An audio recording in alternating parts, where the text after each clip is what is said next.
Who would you say is the most influential watchmaker of all time, and why? For me personally, every watchmaker will have their own idea on this. For me, I love Abraham Louis Breguet, who I talk about as well in detail. So for me, he's not just a fascinating watchmaker, he's a fascinating character. And that's what I really love about him.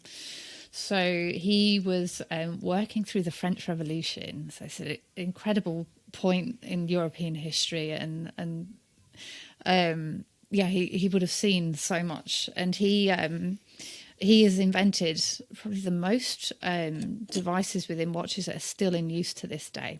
So he actually started out working for the French royalty. He worked in as the official royal watchmaker, making watches for Louis XVI and Marie Antoinette.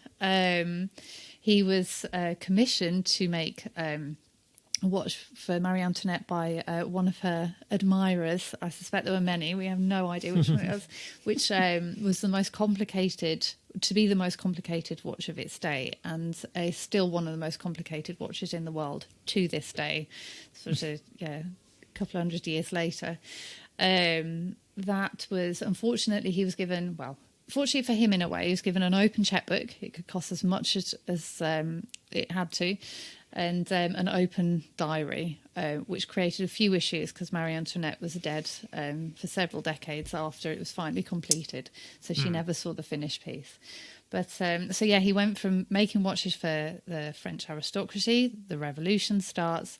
He spends a brief time in exile, and literally he flees with what he can carry, so very limited tools, flees to Switzerland for a while and carries on working, creates some of his most ingenious inventions whilst effectively in flight with very limited tools. So he's just, this brilliantly clever man. Spends a bit of time in the UK as well, ends up going back to Paris at the invitation of the new French Republic to start making watches for the French army.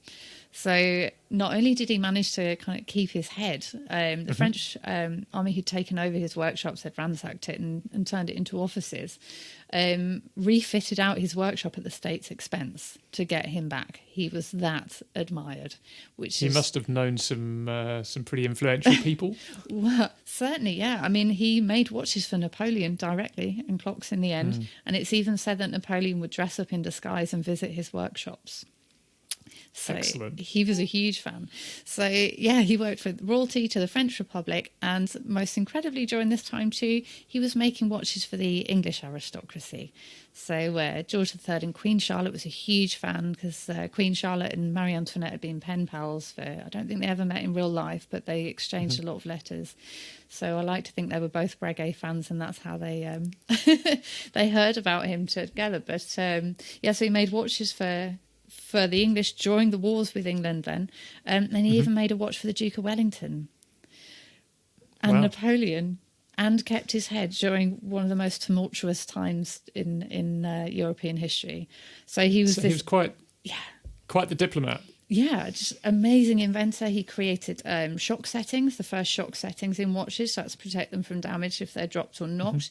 He invented the first automatic winding system. So that's we think of self-winding watches that wind with the movement of our wrist. He was the first person to invent that over 200 years ago. He invented new forms of...